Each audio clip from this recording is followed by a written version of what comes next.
लेकिन आप लोगों में से कितने भक्त हैं जो पूरे समय रहेंगे हैं मेरे साथ? कितना 9 बजे तक है? 9 बजे तक कितने लोग रहेंगे मेरे साथ? कोई 20 मिनट नहीं छोड़ के जाएगा? 1 2 3 4 5 6 7 8 9 10 11 12 हाँ, तो बड़ी निराशा होती है जो बीच में छोड़ के जाते हैं, तो निराशा होती है। तो आप लोग जो है मेरे साथ रहेंगे, इतने लोग। धन्यवाद। तो सब लोग हाथ जोड़े मेरे पीछे बोलिए, ओम नमो भगवते वासुदेवाय। ओम नमो भगवते वासुदेवाय। ओम नमो भगवते वासुदेवाय। ग्रंथराज श्रीमद्भागवतम 10वें स्कंद अध्याय 20। अध्याय का नाम है वृंदावन में वर्षा ऋतु तथा शरद ऋतु, और श्लोक संख्या है 18। बोर्ड में आ रहा कहीं? बोर्ड में इसमें आ गया? ठीक। तो मेरे पीछे बोलिए, धनुर्वियति माहेन्द्रम निर्गुणम च गुणन्यभा व्यक्ते गुण व्यतिकरे अगुणवान पुरुषो यथा। धनुर्वियति माहेन्द्रम निर्गुणम च गुणन्यभा व्यक्ते गुण व्यतिकरे अगुणवान पुरुषो यथा। धनुर्वियति माहेन्द्रम निर्गुणम च गुणन्यभा व्यक्ते गुण व्यतिकरे अगुणवान पुरुषो यथा। इसमें जो दूसरी पंक्ति में एस की तरह अक्षर है ना, तो जानते क्या है ये अक्षर? एस की तरह जो लग रहा है, आ। हाँ, वैसे आप बोलते नहीं हैं, ये अवग्रह है। आ है लेकिन आप बोलते नहीं हैं। मैं आ इसलिए बोल रहा हूँ क्योंकि पंक्ति के मतलब शुरू में आ रहा है ना, इसलिए अगर इकट्ठा करेंगे तो फिर आ नहीं बोलेंगे। ठीक है ना? बोलिए।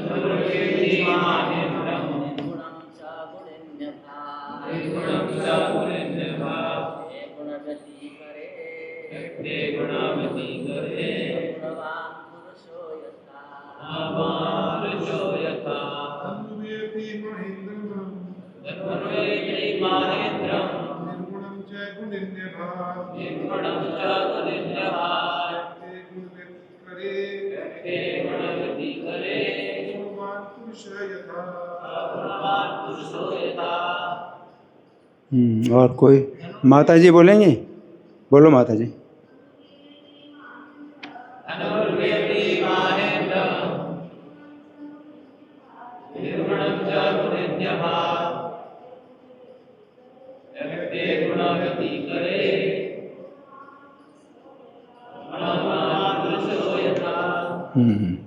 शब्दार्थ बोलिए। धनु, धनुष, इंद्रधनुष। व्यति, आकाश में।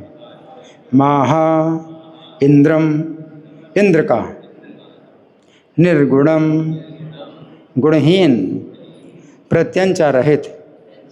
च, यद्यपि।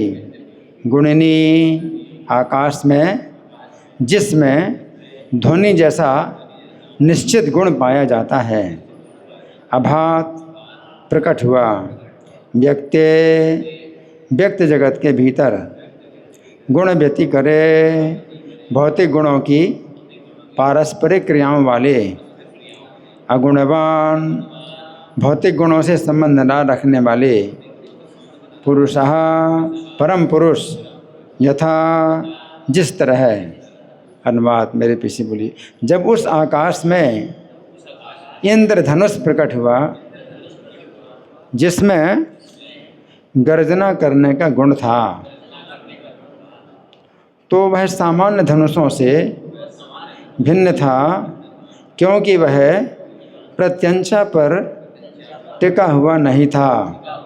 इसी प्रकार जब भगवान इस जगत में जो कि भौतिक गुणों की पारस्परिक क्रिया स्वरूप है प्रकट होते हैं, तो वे सामान्य पुरुषों से भिन्न होते हैं, क्योंकि वे समस्त भौतिक गुणों से मुक्त तथा समस्त भौतिक दशाओं से स्वतंत्र होते हैं, है ना।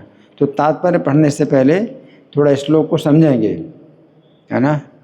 श्लोक है तो आप समझ रहे हैं कि वर्षा ऋतु का वर्णन है, वर्षा ऋतु का वर्णन है ये, और ये विशेष रूप से वृंदावन के स्थान में वर्षा ऋतु का वर्णन है ना। तो वर्षा ऋतु में इंद्रधनुष प्रकट होता है। कितने लोगों ने देखा इंद्रधनुष? हाथ उठाइए। 1 2 3 4 5 6। आकाश में देखा या चित्र में? आकाश में देखा? आकाश में देखा, आकाश में देखा है। तो ये जो इंद्रधनुष है ये अगर सूर्य पूर्व दिशा में है तो पश्चिम दिशा में दिखाई पड़ेगा इंद्रधनुष, और सूर्य अगर पश्चिम दिशा में है तो पूर्व दिशा में इंद्रधनुष दिखाई पड़ेगा, है ना। तो इंद्रधनुष की जो है विशेष शोभा होती है, वर्षा ऋतु में इंद्रधनुष की विशेष शोभा होती है। तो सुखदेव गोस्वामी क्या कर रहे हैं कि आकाश में वियति माने आकाश में, धनुर्वियति माहेंद्रम, जो माहेंद्र मतलब महेंद्र का, तो माहेंद्र कहते हैं। तो इंद्र कह दें या कभी महेंद्र कह दें, एक ही मतलब है। वो महेंद्र भी बोल देते हैं, महाइंद्र या इंद्र भी बोलते हैं। तो इंद्रधनुष कहें या महेंद्र धनुष, और महेंद्र धनुष का मतलब है कि महेंद्र से संबंधित है, महेंद्र, है ना। तो इंद्रधनुष प्रकट हुआ, है ना। तो निर्गुणम, ये इंद्रधनुष कैसा है? निर्गुण है। अब यहाँ पर शब्द का जो है क्या है? अलंकार है। ये शब्द का अलंकार है। क्या? गुण शब्द के जो है यहाँ पर 3 अर्थ अलग अलग हैं। गुण शब्द का प्रयोग जो है इसमें 1 2 3 4 बार गुण शब्द का प्रयोग हुआ है ना। पहला तो है निर्गुणम, फिर दूसरा है गुणिनी, है ना, तीसरा है गुण व्यतिकरे, और चौथा है अगुणवान। तो 4 बार गुण शब्द का प्रयोग हुआ है, और 4 बार गुण शब्द का जो प्रयोग हुआ है तो उसमें 3 अलग अलग अर्थ होते हैं। एक अर्थ जो है 2 बार किया गया है, और बाकी जो है 2 बार गुण के अलग अलग अर्थ हैं, है ना। तो यहाँ पर सुखदेव गोस्वामी कहते हैं कि ये धनुष कैसा है? निर्गुण है। अब यहाँ गुण का मतलब क्या है? यहाँ पर गुण का मतलब क्या है? रस्सी। निर्गुणम का मतलब रस्सी, है ना। जैसे गीता में मतलब जैसे भगवान कहते हैं निर्गुण, है ना। भागवतों में निर्गुण शब्द आता है। तो निर्गुण शब्द का मतलब है 3 गुणों, जो प्रकृति के 3 गुणों से परे, तो निर्गुण कहलाता है। लेकिन यहाँ पर जो इंद्र का धनुष है ये निर्गुण है। तो यहाँ पर गुण का मतलब वो प्रकृति के गुण, 3 गुण नहीं। यहाँ पर क्या है? रस्सी, डोरी, प्रत्यंचा भी बोलते हैं। तो निर्गुण है ये धनुष, है ना। तो धनुष निर्गुण है, तो इसमें जो धनुष दिखाई देता है इस तरह का धनुष दिखाई पड़ता है ना। तो ये झुका हुआ तो है धनुष, लेकिन इसमें रस्सी नहीं है। सामान्य रूप से धनुष जो है जब उसमें रस्सी या प्रत्यंचा जब उसमें बांधी जाती है तो झुक जाता है। अगर उसको खोल दें प्रत्यंचा तो फिर सीधा डंडा हो जाता है, धनुष सीधा डंडा हो जाता है ना। तो यहाँ पर बताया गया कि ये रस्सी नहीं है, प्रत्यंचा इसमें नहीं बांधी गई है, लेकिन तो अभी धनुष कैसा है? झुका हुआ है, झुका हुआ है। तो निर्गुण का मतलब है कि बिना डोरी के भी धनुष कैसा है, झुका हुआ है, निर्गुणम, है ना। और गुणिन्य भात, गुणिनी मतलब आकाश में, आकाश को कहा गया गुणिनी। गुणिनी का मतलब आकाश में गुण है। अब यहाँ पर गुण का अर्थ दूसरा है। आकाश में गुण है, आकाश में गुण है। गुण का मतलब है जो 5 तन्मात्राएं होती हैं या 5 विषय होते हैं इंद्रियों के, उनमें से एक विषय आकाश का है। आकाश में जो है जो 5 इंद्रियां हैं, तो 5 इंद्रियों में से जो है 5 अलग अलग विषय हैं। 5 इंद्रियों के 5 अलग अलग विषय हैं, है ना। 5 इंद्रियां कौन कौन सी हैं? श्रोत्रम, सुनने की इंद्रिय है ना, तो उसका विषय क्या है? शब्द, या उसको गुण कह दें, गुण कह दें या विषय कह दें, या तन्मात्रा कह दें। तो कर्ण इंद्रिय का जो विषय है ये शब्द है ना। श्रोत्रम चक्षु, और जो हमारी नेत्र इंद्रिय है इसका विषय या इसका गुण क्या है? रूप। श्रोत्रम चक्षु स्पर्शनम, स्पर्श इंद्रिय है, तो इसका विषय क्या है? स्पर्श, है ना। स्पर्श, तो श्रोत्रम चक्षु स्पर्शनम तो रसनम, रसना इंद्रिय है हमारी जीवा, इसका गुण क्या है? रस, है ना। रसनम घ्राणम, और घ्राण इंद्रिय सूंघने वाली इंद्रिय है, इसका विषय या गुण क्या है? गंध, है ना। तो शब्द, स्पर्श, रूप, रस, गंध, ये जो 5 विषय हैं, है ना, तो उनमें से आकाश में केवल एक ही गुण है या विषय है, क्या? शब्द। आकाश की अनुभूति आप करते हैं तो केवल शब्द के द्वारा करते हैं, इसमें रूप नहीं है। आकाश में रूप नहीं, आप आंखों से नहीं देख सकते आकाश को, है ना। तो शब्द, स्पर्श, आकाश में स्पर्श का भी गुण नहीं है, आप छू भी नहीं सकते आकाश को, है। और शब्द, स्पर्श, रूप, स्पर्श भी नहीं है, रूप भी नहीं है, और रस भी नहीं है। आप जिह्वा से आप इसका कुछ स्वाद भी नहीं ले सकते, रस, और गंध भी नहीं है, आकाश में गंध भी नहीं है, आप नासिका से इसकी गंध का भी अनुभव नहीं कर सकते। तो केवल एक प्रकार से आकाश को आप अनुभव कर सकते हैं, वो क्या है? ध्वनि। आकाश में ध्वनि है, आकाश में ध्वनि है। जैसे ये माइक है आपका, है ना, तो माइक में कभी कभी क्या है कि एको आ रहा है। अब एको कैसे आ रही है? मैं तो नहीं बोल रहा, अगर आपने तेज़ कर दिया माइक तो जो एको आ रही है वो आकाश में ध्वनि उसको पकड़ रहा है। आकाश में ध्वनि है, आप अपने कानों से नहीं सुन पा रहे हैं, लेकिन आकाश में ध्वनि है, ये पकड़ता है, ये माइक पकड़ रहा है। आपने तेज़ कर दिया ना माइक, तो आकाश की ध्वनि को पकड़ रहा है, तो एको आती है ना। तो आकाश की अनुभूति आप केवल सुन करके कर सकते हैं, ध्वनि के द्वारा कर सकते हैं, बाकी और कोई, तो आकाश में केवल एक ही गुण है, ठीक है। अच्छा, फिर आकाश के से बना क्या? वायु। आकाश से वायु बना, तो वायु में 2 गुण हैं, शब्द भी है और स्पर्श भी। वायु का अनुभव आप जो है हवा से, ये शब्द से कर सकते हैं, आवाज़ होती। हवा का अनुभव आप आवाज़ से कर सकते हैं, इसमें आवाज़ है हवा में, वायु में। और स्पर्श भी। आकाश में केवल एक ही गुण है, क्या? शब्द। स्पर्श नहीं है और भी कोई गुण नहीं है, 5 में से एक ही गुण है। लेकिन वायु में 2 गुण हैं, शब्द भी है और स्पर्श भी है। स्पर्श का भी अनुभव होता है ना। लेकिन बाकी 3 नहीं है, शब्द, स्पर्श, रूप नहीं है, वायु को आप देख नहीं सकते। रस भी नहीं है, इस रस आप जीवा से रस स्वाद नहीं ले सकते। और गंध, वायु में गंध नहीं है, गंध को वहन करता है। हवा जो है गंध को एक स्थान से दूसरे स्थान में ले जाता है, लेकिन हवा में अपना कोई गंध नहीं होता है। तो वायु में केवल 2 ही गुण हैं, है ना। हाँ, अच्छा, फिर वायु से क्या हुआ? पृथ्वी, जल, अग्नि, हाँ, अग्नि हुआ। वायु से अग्नि हुआ, तो अग्नि में 3 गुण हैं। आकाश का जो गुण है शब्द, तो अग्नि में भी शब्द होता है, आवाज़ होती है? और स्पर्श, अग्नि में स्पर्श का भी गुण है। जो वायु में शब्द स्पर्श दोनों गुण हैं, और अग्नि में शब्द स्पर्श और रूप भी है, अग्नि का रूप भी है। तो रूप विशेष है जो कि वायु में नहीं है। 3 गुण हैं, शब्द स्पर्श रूप। लेकिन वायु में 2 गुण नहीं है, और क्या? रस नहीं है, आप जिह्वा से रस इसका नहीं ले सकते, और गंध भी नहीं है।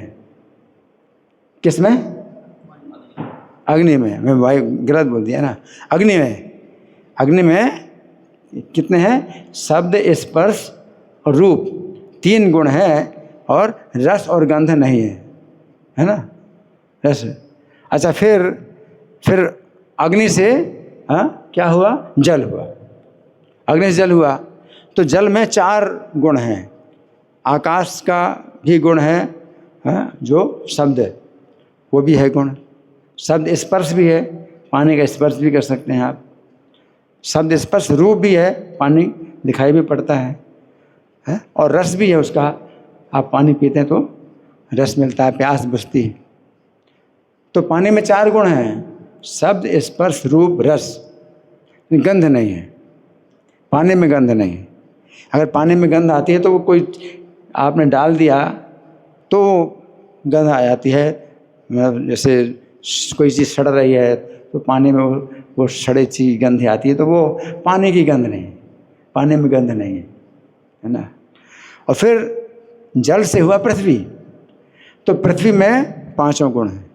शब्द भी है, ये पृथ्वी शब्द भी है, स्पर्श भी है, छू सकते हैं, और शब्द स्पर्श रूप भी दिखाई पड़ता है, और रस उसको स्वाद से भी पता चलता है? और रूप रस, और रस भी है उसमें, स्वाद भी है, और नहीं रूप, रूप भी है और रस भी है और गंध भी है। तो पृथ्वी में गंध। तो ये 5 जो तत्व हैं उनमें आकाश सबसे ज़्यादा सूक्ष्म तत्व है, उसमें केवल क्या है? शब्द का ही गुण है और दूसरे गुण नहीं। तो गुण ही नहीं का मतलब आकाश में गुण है। तो यहाँ पर ये विरोधाभास जिसमें शब्द का जो है ये प्रयोग किया गया है इस प्रकार का कि आकाश में तो गुण है, जबकि आकाश में ही जो है, जो इंद्रधनुष प्रकट हुआ है उसमें गुण नहीं है। लेकिन गुण शब्द का अलग अलग अर्थ है।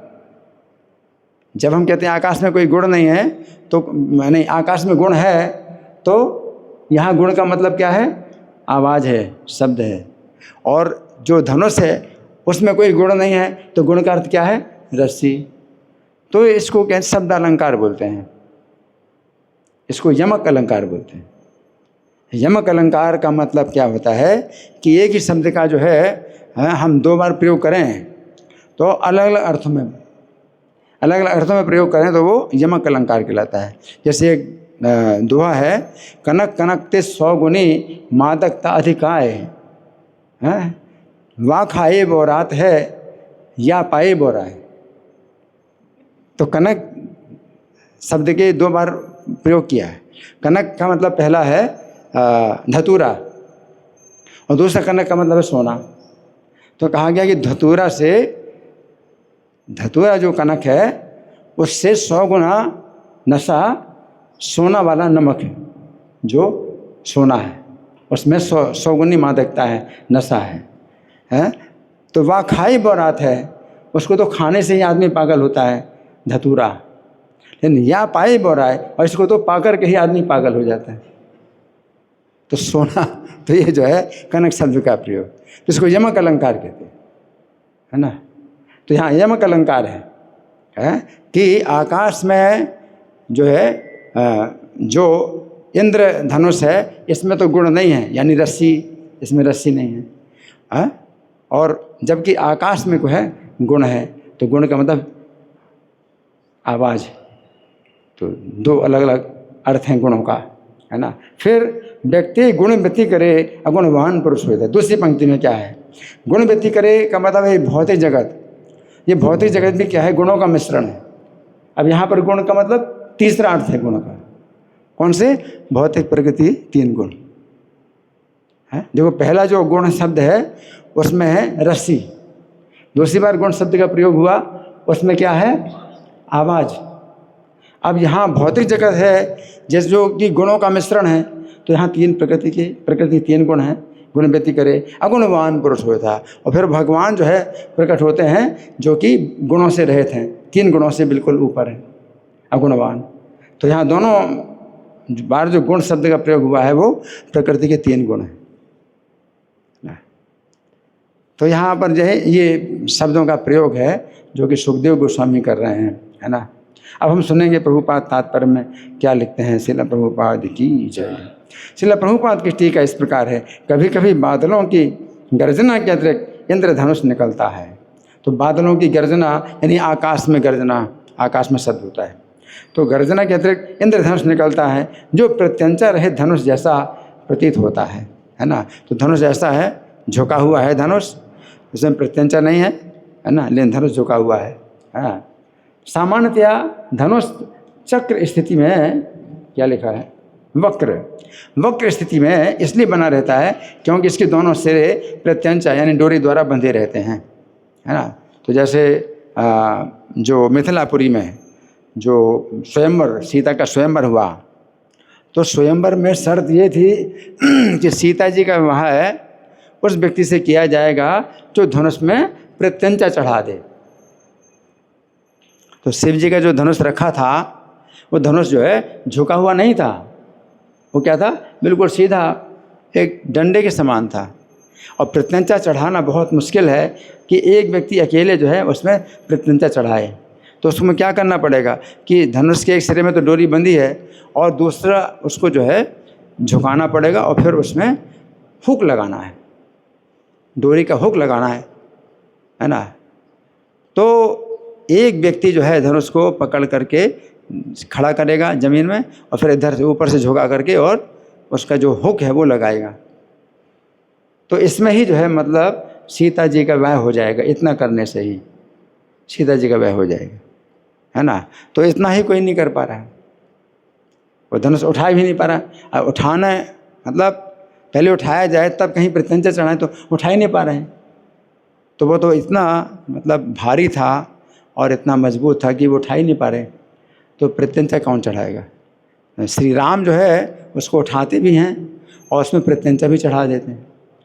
प्रत्यंचा चढ़ा दिया तो इतना पर्याप्त था, सीता जी के विवाह के लिए पर्याप्त था। लेकिन उन्होंने उसका थोड़ा और प्रयोग किया। जब प्रत्यंचा चढ़ाए तो थोड़ा और प्रयोग किया, उसको कैसे खींचना ना। तो इधर से डोरी से पकड़ के उसको ऐसे खींचा, तो वो खींचा तो वो टूटा। हाँ, वो तोड़ने के लिए नहीं खींचा था। श्री राम ने उसका प्रयोग किया कि भाई ये जो खींचना है धनुष को, बाण नहीं चलाया, बाण नहीं रखा, उसको जो ऐसे खींचा और खींचा तो वो टूट गया। तो क्या टूट गया? तो क्या इसलिए टूट गया कि कमज़ोर था? नहीं, कमज़ोर नहीं था, बल्कि रखा रखा इतना कठोर हो गया कि वो और झुक नहीं सकता, तो टूट गया।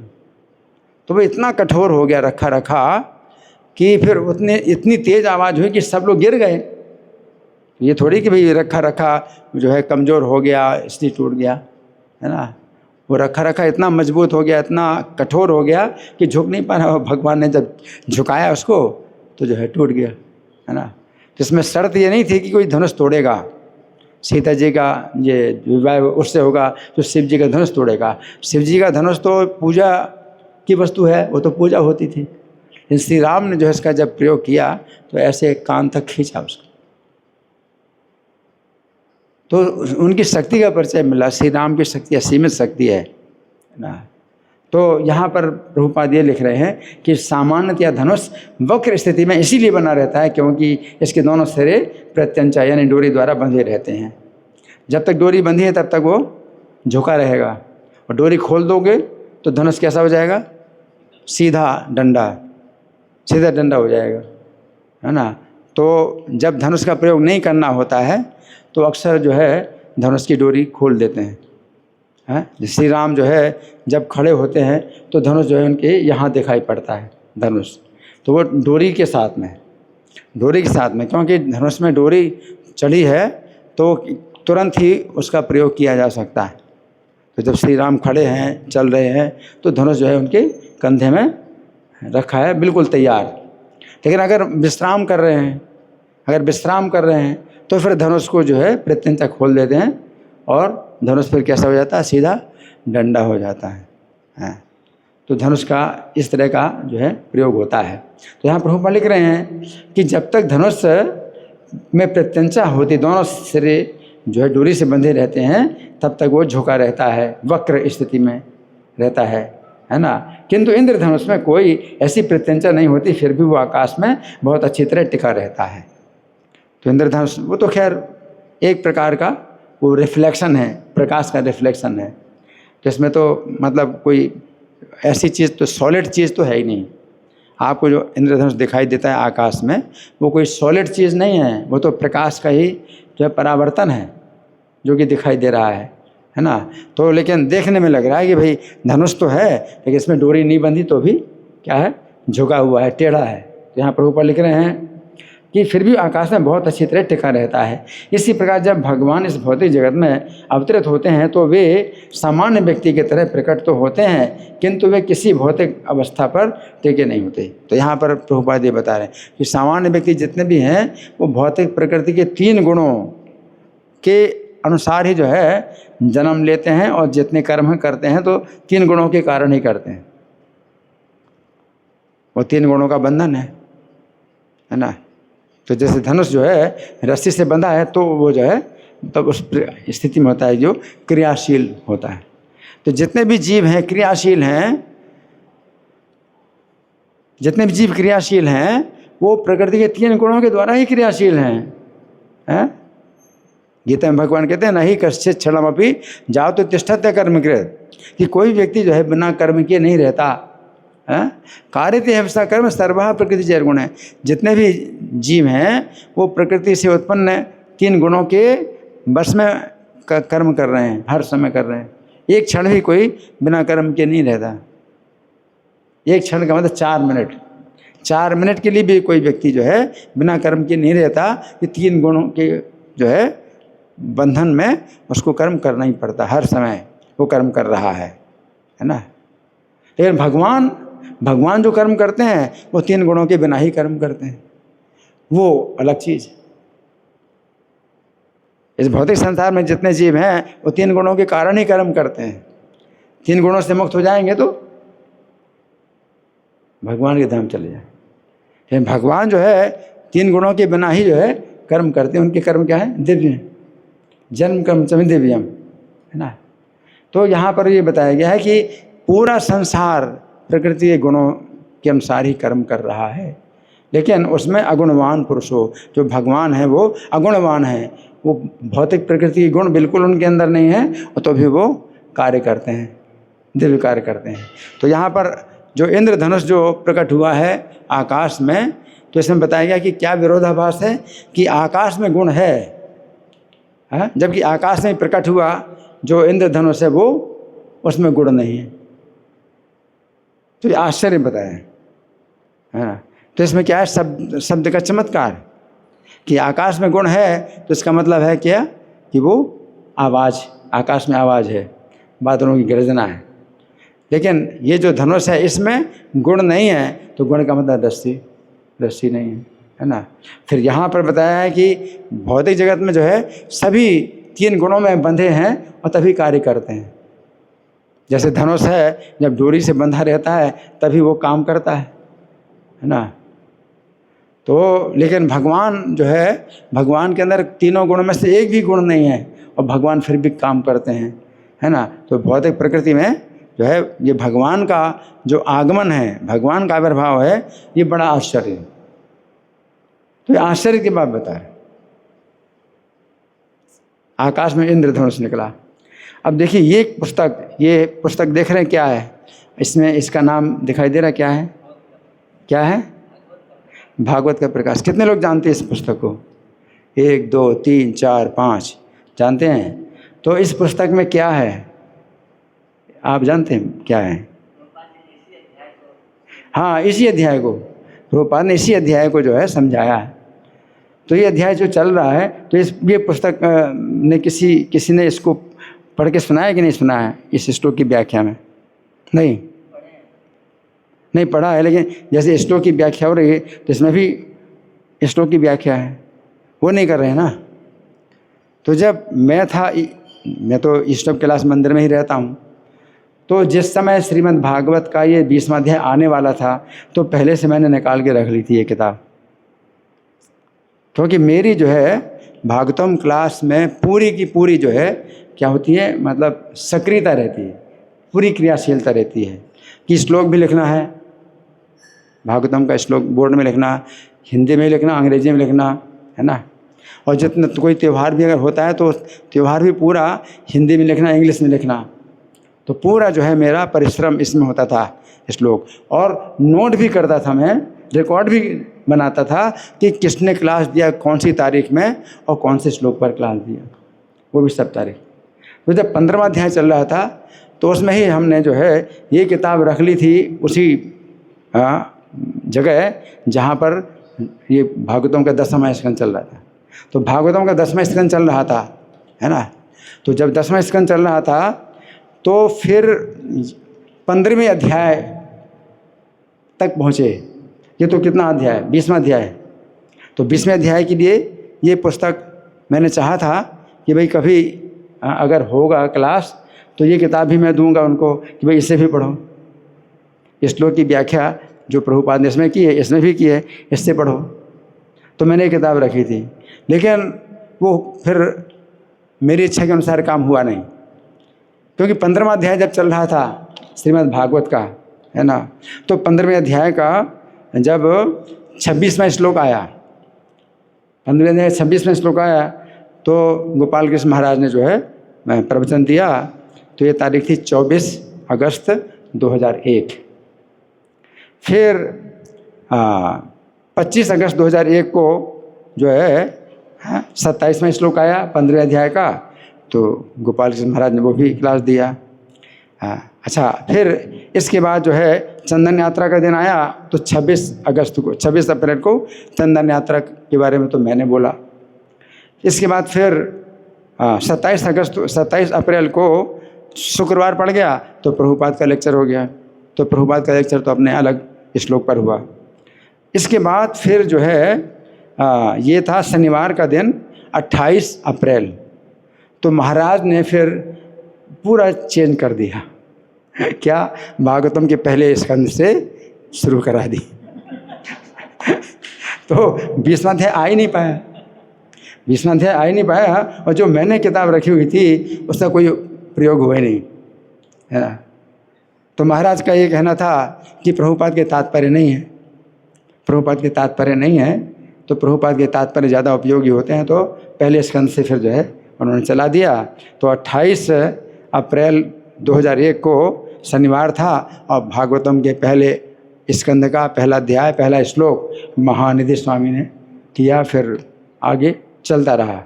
तो मैं यही बता रहा हूँ कि मेरी इच्छा जो थी कि भाई 20वां अध्याय जब आए तो इस श्लोक पर भी जो है प्रभुपाद का तात्पर्य पढ़ा जाए, तो मेरी इच्छा पूरी नहीं हुई। और अब बहुत सालों के बाद मुझे बुलाया आप लोगों ने, तो ये अध्याय चल रहा है ना, तो मैं ये लेके आया हूँ। और ये जो किताब है प्रभुपाद ने 1961 में प्रभुपाद ने ये किताब जो है तैयार की थी। जापान में सर्वधर्म सम्मेलन होने वाला था 1961 में। प्रभुपाद वृंदावन में थे। प्रभुपाद तो गए सन 65 में ना विदेश, उसके पहले वृंदावन में थे प्रभुपाद। तो सर्वधर्म सम्मेलन होने वाला था जापान में। तो प्रभुपाद अपने गुरु महाराज की इच्छा के बारे में हमेशा सोचते रहते थे कि अपने गुरु महाराज की इच्छा को मुझे पूरी करना है। तो सर्वधर्म सम्मेलन में प्रभुपाद ने सोचा कि श्रीमद् भागवत का संदेश दिया जाए, कुछ ऐसा संदेश दिया जाए जो सरलता से लोगों को समझ में आए। तो ये जो भागवत का प्रकाश प्रभुपाद ने जो किताब लिखी थी, तो इसमें मतलब श्रीमद् भागवत का कुछ नाम नहीं है, ना स्कंध का नाम कि कौन से स्कंध से लिया गया है या कौन सा अध्याय, श्लोक संख्या, कुछ नहीं है। इसमें केवल अनुवाद दिए हैं और तात्पर्य दिए हैं प्रभुपाद ने। लेकिन वो प्रभुपाद की इच्छा पूरी नहीं हुई, क्योंकि कुछ ऐसी परिस्थितियाँ आ गई कि प्रभुपाद नहीं जा पाए, तो किताब भी नहीं छप पाई। लेकिन फिर बाद में किताब जो है जो छपी, तो प्रभुपाद के शिष्यों ने इस कार्य को जो है अपने मतलब हाथ में लिया, और इसमें जापान के बहुत अच्छे जो कलाकार हैं तो उनको जो है लगाया हर श्लोक का चित्र बनाने में। जो कोई श्लोक में जो है जो भी वर्षा ऋतु का वर्णन आता है तो बहुत सुंदर चित्र बनाए हैं, है ना। अब ये जो है 18वां ये है 20वां श्लोक, 20वें श्लोक का ये चित्र बनाया है और ये 18वां श्लोक है। 18वां श्लोक का जो है जो कि आज का श्लोक है उसका ये चित्र बनाया है। तो बहुत ही जो है ये आकर्षक तरीके से किताब जो है छापी। ये प्रभुपाद की उस समय इच्छा थी, तो वो कार्य तो नहीं हो पाया जो सर्वधर्म सम्मेलन में प्रभुपाद प्रस्तुत करना चाहते थे, वो कार्य नहीं हो पाया। लेकिन ये किताब जो है भागवत का प्रकाश नाम से छपी। अब मैंने जो है उसके हर अनुवाद के साथ साथ क्या श्लोक संख्या लिख दी, और इसमें कुल मिला के 49 श्लोक हैं। तो 49वें श्लोक तक जो है प्रभुपाद ने जो है अनुवाद और तात्पर्य दिया है। ठीक है, तो अब मैं इसका जो है पढ़ूंगा अनुवाद जो प्रभुपाद ने दिया है इस किताब में। बादलों से भरे आकाश में मेघ गर्जन के बीच एक इंद्रधनुष प्रकट होता है जिसकी कोई प्रत्यंचा नहीं होती है। इसकी तुलना भौतिक वातावरण के बीच श्री भगवान या उनके सेवकों के आविर्भाव से की गई है। ये सरल तरीक़ा से प्रभुपाद ने अनुवाद दिया है इसमें, है ना। फिर तात्पर्य, प्रभुपाद तात्पर्य लिखते हैं। संस्कृत शब्द गुण का अर्थ है गुण है, और धागा या रस्सी भी होता है। दो गुण, दो अर्थ हैं, गुण भी है और धागा या रस्सी भी है। जब वर्षा ऋतु में इंद्रधनुष निकलता है तो ये बिना डोरी या गुण वाले धनुष के समान दिखाई देता है। इंद्रधनुष में गुण नहीं है, डोरी नहीं है। इसी प्रकार श्री भगवान अथवा उनके दिव्य सेवकों के आविर्भाव का भौतिक प्रकृति के गुणों से कुछ भी लेना देना नहीं होता, है ना। तो गुण का जो है ये दूसरा अर्थ। दिव्यता का अलौकिक प्राकट्य भौतिक प्रकृति के गुणों से मुक्त होना है, और इस प्रकार वो बिना डोरी वाले धनुष के समान दिखता है। दिव्य परमेश्वर सच्चिदानंद स्वरूप हैं। भौतिक शक्ति उनकी सत इच्छा से कार्य करती है, इसलिए वे भौतिक प्रकृति के गुणों से कभी प्रभावित नहीं होते हैं। तो प्रभुपाद कह रहे हैं भौतिक प्रकृति जो है उनकी इच्छा से कार्य करती है, लेकिन भगवान भौतिक प्रकृति से वे स्वयं नहीं बंधते हैं, लेकिन भौतिक प्रकृति सब जीवों को बांधती है ना। आगे, जब वे भौतिक क्रियाओं के मध्य हमारे समक्ष प्रकट होते हैं तो वे एक प्रत्यंचा विहीन धनुष की तरह सदैव अप्रभावित रहते हैं। बिना गुण के धनुष जैसे आकाश में दिखाई देता है, बिना गुण के धनुष, तो बिना डोरी के भी धनुष जो है झुका हुआ है। तो भगवान जो है तीनों गुणों से रहित हैं तो भी कार्य कर रहे हैं, क्रियाशील हैं। आगे, परम भगवान अपने अत्यंत शक्ति के द्वारा उस इंद्रधनुष के समान प्रकट और अप्रकट हो सकते हैं, है ना। तो ये जो इंद्रधनुष है वर्षा ऋतु में हमेशा प्रकट नहीं होता है, कभी प्रकट होता है कभी प्रकट नहीं होता। तो यहाँ पर प्रभुपाद कह रहे हैं कि भगवान भी इस भौतिक जगत में कोई ऐसा उनका नियम नहीं है कि वो कब प्रकट होंगे कब प्रकट नहीं होंगे, वो कब अवतार लेंगे कब अवतार नहीं लेंगे। भगवान का ऐसा कुछ नियम नहीं। हालांकि भगवान बताते हैं सामान्य नियम, यदा यदा ही धर्मस्य ग्लानिर्भवति भारत, जब जब धर्म की ग्लानि होती है और अभ्युत्थानम अधर्म से अधर्म का उत्थान होता है, तदात्मानम सृजम, तब मैं सृजन करता हूँ। लेकिन ये तो भगवान ने बताया, लेकिन तो भी जो है हमेशा ऐसा कोई ज़रूरी नहीं कि भगवान अवतार लेंगे ही। तो भगवान अपने भक्तों की रक्षा वैसे भी कर लेते हैं, अपने धाम में रह करके भी भक्तों की रक्षा कर लेते हैं। और असुरों का जो विनाश है वो भी जो है भगवान भौतिक प्रकृति के द्वारा भी कर सकते हैं, है ना।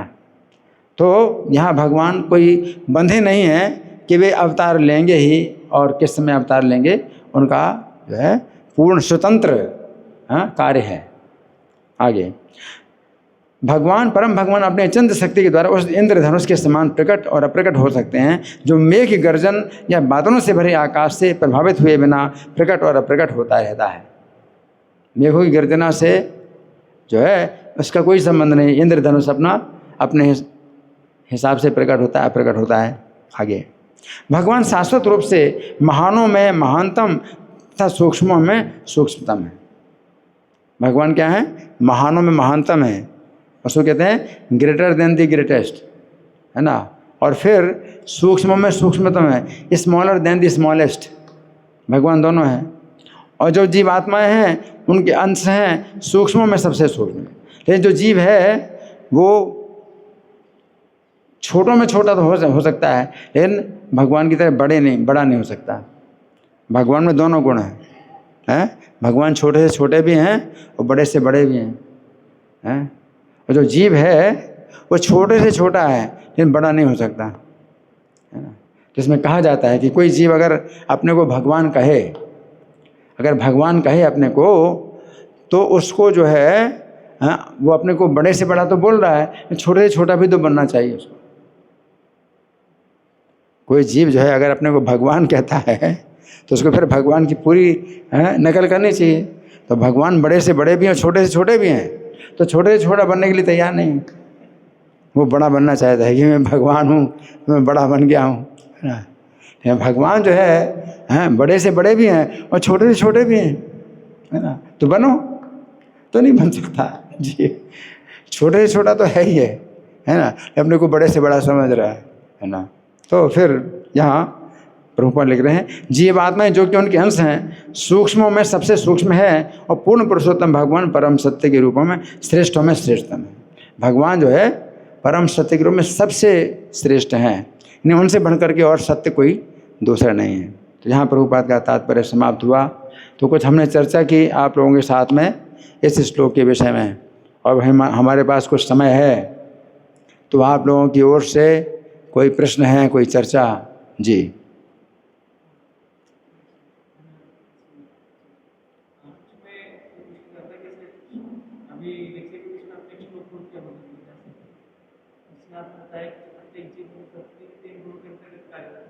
हाँ हाँ, इनएक्टिव नहीं हो सके। हाँ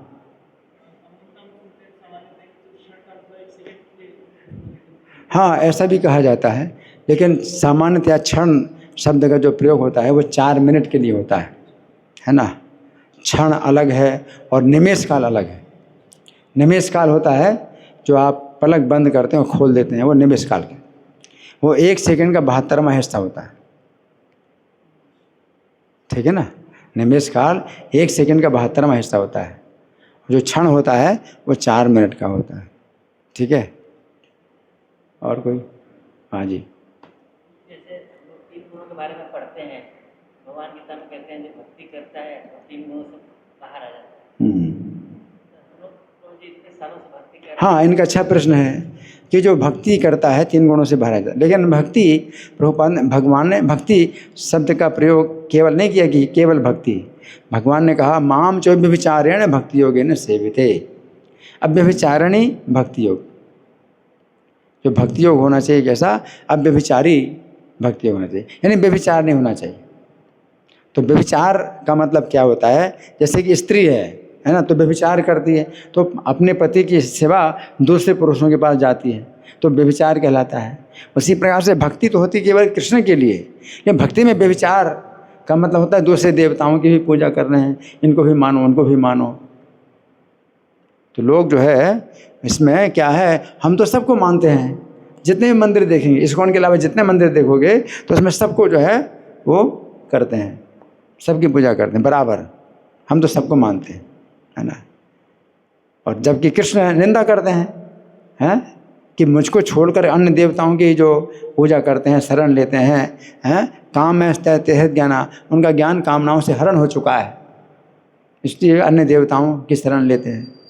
तो व्यभिचारी भक्ति का मतलब क्या है कि कृष्ण के अलावा और किसी की शरण नहीं लेना और किसी की भक्ति नहीं करना। हम देवताओं का सम्मान कर सकते हैं, है ना, लेकिन भक्ति जो है केवल कृष्ण के ही लिए होती है ना। तो उसी को कभी अनन्य भक्ति कहा जाता है। अब व्यभिचारी भक्ति योग 14वें अध्याय में भगवान अव्यभिचारी भक्ति योग कहा, और कहीं पर अनन्य भक्ति कहा है। ये भजनते तो माम भक्त्या, है ना, अनन्यास चिंतयन्तो माम ये जना पर्युपासते, अनन्य भाव से चिंतन करते हैं। तो अनन्य भाव से चिंतन करने का मतलब क्या है कि कृष्ण के अलावा और अन्य का चिंतन नहीं करना, मतलब वही मेरे स्वामी हैं, है ना।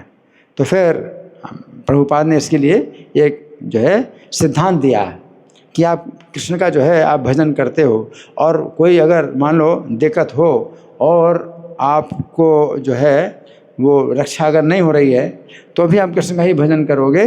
किस भाव से? मारे कृष्ण राखे के, राखे कृष्ण मारे के।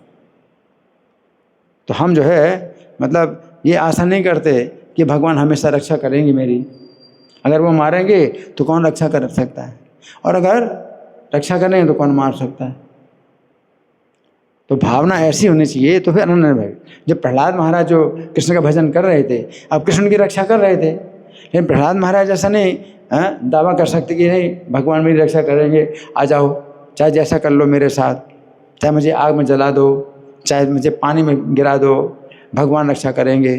कोई दावा नहीं, प्रहलाद का दावा नहीं, है ना। उनका तो केवल आश्रित हैं भगवान पर कि अगर वो रक्षा करेंगे तो कोई मुझे मार नहीं पाएगा, और रक्षा नहीं करेंगे तो जो है कोई बचा भी नहीं पाएगा। तो मैं क्यों किसी की और शरण। तो कृष्ण की शरण इस तरह से लेते हैं कि अगर वो मारेंगे तो कोई बचा नहीं सकता, तो मैं क्यों दूसरे की शरण। अगर वो रक्षा करेंगे तो कोई मार नहीं सकता, तो मैं उनकी शरण लेने की क्या जरूरत है। छोड़ दो, किसी का और भजन करना ही नहीं, है ना। अपिचेत्सो दुराचारो भजते माम अनन्य भाव। उसमें दुराचारी भी मेरा अनन्य भजन करता है। तो अनन्य भजन का मतलब है कि किसी के अलावा और किसी का भजन नहीं करना, है ना। और उससे क्या होता है, अनन्य भजन से क्या होता है, साधु रेव से मंतव्य, भगवान के वो साधु माना जाएगा। अब है तो दुराचारी, लेकिन भगवान कहते नहीं, साधु मानना पड़ेगा। क्यों? क्योंकि उसने निश्चित कर लिया है कि कृष्ण के अलावा और मेरा कोई रक्षक नहीं है। क्षिप्रम भवति धर्मात्मा, वो जल्दी धर्मात्मा हो जाता है। तो जल्दी धर्मात्मा हो जाता है का मतलब है उसके जितने अवगुण हैं, जितने दोष हैं, वो सब बड़ी जल्दी दूर हो जाते हैं। तो प्रभुपाद ने जो है दिखा दिया पूरी दुनिया को अनन्य भजन के द्वारा जो है कैसे व्यक्ति जो है धर्मात्मा हो जाता है, वो दिखाया। क्योंकि वो कितने मतलब वो थे, दूषित थे, दुराचारी हैं, है ना, मांसाहार, व्यभिचार, जुआ, नशा, उसी में लगे हुए। और प्रभुपाद ने क्या अनन्य भजन उनको सिखाया, और कैसे हो गए, धर्मात्मा हो गए। अब इतने धर्मात्मा हो गए कि चाय तक नहीं पीते, जबकि वहाँ पर कितनी ठंड है, चाय तक नहीं पीते। यहाँ पर लोग चाय भी नहीं छोड़ पा रहे, है ना। तो वो भगवान ने दिखा दिया, मैं प्रभुपाद ने दिखा दिया कि भगवान ने जो गीता में कहा है तो वो जो है प्रैक्टिकल करके दिखाया कि ये प्रैक्टिकल है ना। तो 3 गुणों से अगर आप जो है अगर मान लो ऊपर नहीं उठे हैं तो भी आप सत्वगुण में आते हैं, तो सत्वगुण में भी आप प्रसन्न हो जाते हैं। तो भगवान भागवतम में ही बताया गया है, क्या बताया है कि भजन क्रिया आप भजन क्रिया में करते हैं। नष्ट प्रायशो भद्रेशु नित्यम भागवत सेवया, आपके अभद्र नष्ट हो जाते हैं। रोज़ आप भागवत का सेवन करते हैं तो नित्यम भागवत सेवया का मतलब है भागवत का श्रवण करना भी, और मंगल आरती भी जो है वो भी भागवत का सेवन है, और आप महामंत्र का जाप करते वो भी भागवत का सेवन है, आप प्रसादम ग्रहण करते वो भी भागवत सेवन है। तो जितने भी कार्यक्रम है सब भागवत सेवा ही है, भक्तों की सेवा या श्रीमद् भागवत की सेवा। प्रत्येक कार्यक्रम में कुछ न कुछ भागवत सेवा ही है। या आप प्रभुपाद के संपर्क में हैं, प्रभुपाद के आदेश का पालन करते हैं, वो भी भागवत सेवा है। तो 24 घंटे जो है आप नित्यम भागवत सेवा आप लगे हुए हैं, है ना। तो क्या होता है कि नैष्ठिकी भगवती उत्तम श्लोक है, भक्तिर्भवती नैष्ठिकी, नैष्ठिकी भक्ति आपकी आ जाएगी, नैष्ठिक भक्ति आ जाएगी। तथा रजस तमो भावा काम लोभ आदि, रजोगुण तमोगुण के भाव हैं काम लोभ आदि, तो वो आएंगे आपके अंदर। अभी भी नैष्ठिक भक्ति में भी, निष्ठा में भी ये आते हैं, रजोगुण तमोगुण के भाव आते हैं, है ना। लेकिन चेत इत अनाविद्धम, चित्त जो है फिर भी सत्वगुण में आ जाता है, और इन रजोगुण तमोगुण के भाव से चित्त में जो है वो व्यथा नहीं होती है। चेत इत अनाविद्धम, अनाविद्ध यानी विद्ध नहीं होता है। विद्ध होता है बाण से कोई विद्ध हो जाए, बाण बेधे तो मतलब आर पार हो जाए, तो कष्ट होता है। तो ये रजोगुण तमोगुण के भाव हैं, वो बाण की तरह हैं जो कि आपके चित्त को वेधन करते हैं, तो चित्त व्यथित होता है। लेकिन अभी नित्यम भागवत सेवा से आप भक्ति की निष्ठा में अगर आ गए तो रजोगुण तमोगुण के जो भाव हैं वो बाण की तरह हैं, लेकिन चित्त में जो है वो व्यथा उत्पन्न नहीं करते। हाँ, चित्त इनसे आविद्ध नहीं होता और सत्वगुण में स्थित होकर प्रसन्न हो जाता है, प्रसन्नता आ जाती है, सत्वगुण प्रसन्नता आ जाती है ना। स्थम सत्वे प्रसिद्धि तदा रजस तमो भावा काम लोभा देशे चेत एतानाविदम स्थम सत्वे प्रसिद्धि एवं प्रसन्न मनसो भगवत भक्ति योगतः। तो इसी आप प्रसन्न मन से फिर भक्ति का आप जो है आप पालन करते हैं। तो भगवत उत्तम श्लोके नहीं, एवं प्रसन्न मनसो भगवत भक्ति योग्यता भगवत तत्व विज्ञानम मुक्त संघर्ष जायते। तो फिर आप आसक्ति से मुक्त हो जाते हैं और भगवान के तत्व का विज्ञान प्राप्त हो जाता है। तो 3 गुणों से ऊपर आप जो है उठते हैं, तो उस दिशा में आप जा रहे हैं, उस दिशा में आप जा रहे हैं। रजोगुण तमोगुण के भाव अभी भी आ रहे हैं, लेकिन उसमें जो है अब वो शक्ति नहीं रही कि चित्त को वेद पाएँ या चित्त में जो है व्यथा उत्पन्न करें। तो ये आपको जो है खुद ही देखना होगा है। नाम की जो है अगर 10 अपराधों से आप बच करके, तो आप नाम के 10 अपराध रोज़ बोलो। बोलते हैं नाम के 10 अपराध, नाम के 10 अपराध रोज़ बोलो। अगर कभी मंगल आरती में नहीं आए तो फिर नाम के 10 अपराध फिर तो नहीं बोलते ना, नहीं बोलते। तो नाम के 10 अपराध तो बोलो, 2 मिनट लगता है, नाम के 10 अपराध तो बोलो। तो नाम के 10 अपराधों से अगर आप बच कर के और जो है अपने साधना में लगे हुए हैं, प्रभुपाद के जितने कार्यक्रम है उसमें आप लगे रहते हैं, तो फिर क्या होगा कि जो है अभद्र नष्ट होंगे, आपके अभद्र नष्ट होंगे, है ना। जो रजोगुण तमोगुण के जो भाव हैं तो वो आएंगे, लेकिन आप जो है उनसे प्रभावित नहीं होंगे। तो सत्वगुण में आपका चित्त प्रसन्न हो जाएगा, है ना। तो प्रभुपाद ने बताया कि हाँ, इस्कॉन के जो भक्त हैं हमारे, तो उनके चेहरे देखो तो उनके चेहरे में प्रसन्नता दिखाई पड़ती है। और जो बाहर के लोग हैं, इस्कॉन के बाहर के लोग हैं, उनके चेहरे में 12 बजे हैं। तो प्रसन्नता, अगर प्रसन्नता आ गई है, इसमें सत्वगुण में आ गए तो प्रसन्नता आ गई, है ना। तो लोगों के अंदर बहुत तनाव, बहुत ज़्यादा, है ना, काम क्रोध लोभ ईर्ष्या, ये सब जो है तनाव बहुत ज़्यादा दिमाग में है, और उनको जो है उसके लिए ट्रैंक्विलाइज़र खाना पड़ता है, नींद की गोलियां खानी पड़ती हैं, तनाव है ना। और भक्तों को जो है जिससे तनाव नहीं होता है। अगर कथा में नींद भी अगर आती है तो ये नींद भी जो है क्या है कि आपकी नींद पूरी नहीं हुई तो नींद आती है कथा में। तो इस तरह से आपका जो तनाव है वो दूर होता है, कथा में नींद आती है। अगर आप जप करने में आपको नींद आती है तो आपकी नींद पूरी नहीं हुई, तो वो जो तनाव है ना, वो दूर करती है, तो फिर नींद आती है ना। लेकिन इसमें नुकसान भी है कि आप फिर कथा या आप नहीं बैठ पा रहे हैं, या वो अपराध भी होता है कथा में। अगर सामने आप बैठकर सो रहे हैं तो उसमें जो है कथा का बहुत अपराध होता है। तो इसलिए कथा में बैठना तो अच्छा है, अगर सो रहे हैं तो भी आपको लाभ तो है, लेकिन नुकसान ज़्यादा है, क्योंकि अपराध होता है सामने बैठे, है ना। तो इसलिए पर्याप्त विश्राम करो कि आपको क्लास में नींद ना आए, ये बहुत ज़रूरी है ना, ठीक है ना।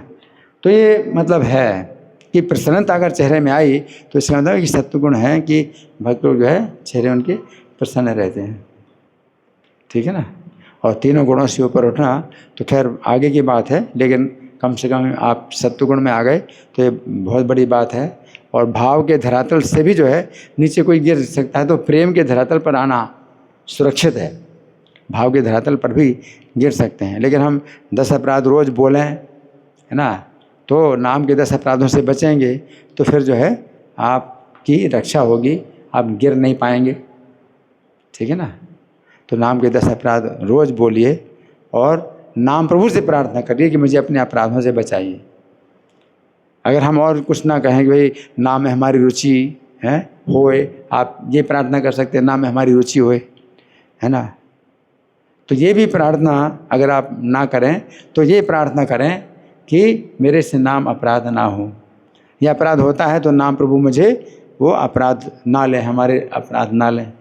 अगर कोई बहुत अच्छा भक्त अपने साथ है तो मैं कोई अपराध कर देता हूँ तो भी वो अपराध नहीं लेते, तो वो भी है कि भाई नाम प्रभु मेरा अपराध ना लें।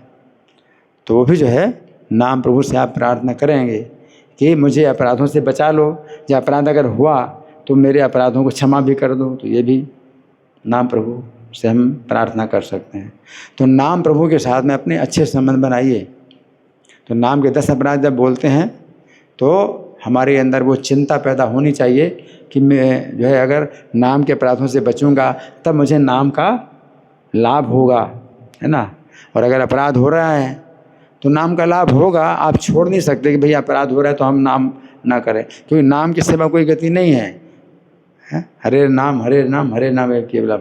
अपराध हो रहा है तो भी नाम के सिवा कोई गति नहीं है कि आप कहें कि आप नाम के अपराध हो रहे तो मैं नाम नहीं करूँगा, तो और कोई गति है ही नहीं। तो अपराध भी अगर हो रहा है तो भी आप नाम लो और अधिक से अधिक नाम लो, संख्या और बढ़ाओ, ठीक है ना। तो समय जो है व्यर्थ ना जाने पाए। कभी भी आपके पास अगर समय है और कोई सेवा नहीं कर रहे हैं, यानी कथा वो नहीं हो रहा, क्लास नहीं हो रहा है ना, आप खाली बैठे हैं, है ना, तो आप जो है नाम का जप करो कि कम से कम 16 माला है और उससे ऊपर जितना भी है वो कम ही है, उसकी संख्या नहीं है कुछ भी, लेकिन वो भी जो है आपको 24 घंटे करना है नाम जप। अगर आप भागवतम का अध्ययन कर सकते हैं, जब टाइम मिले तो भागवतम का अध्ययन और प्रभुपाद की पुस्तकों का अध्ययन कर सकते हैं, या आप जो है रिकॉर्डेड लेक्चर सुन सकते हैं। आजकल की टेक्नोलॉजी में तो बहुत जो साधु संग जो है दुर्लभ है, तीनों लोगों में दुर्लभ है, वो टेक्नोलॉजी में आजकल जो है आपकी उंगली के जो है नोक में, उंगली की नोक में मिल जाता है। मोबाइल में जो है सही बटन दबाओगे तो साधु संग आपको दिन रात मिलेगा। इतनी टेक्नोलॉजी का फ़ायदा है, ठीक है ना जी। तो हो गया, समय पूरा हो गया। ग्रंथराज श्रीमद् भागवतम की जय, श्रील प्रभुपाद की जय। हरे कृष्णा।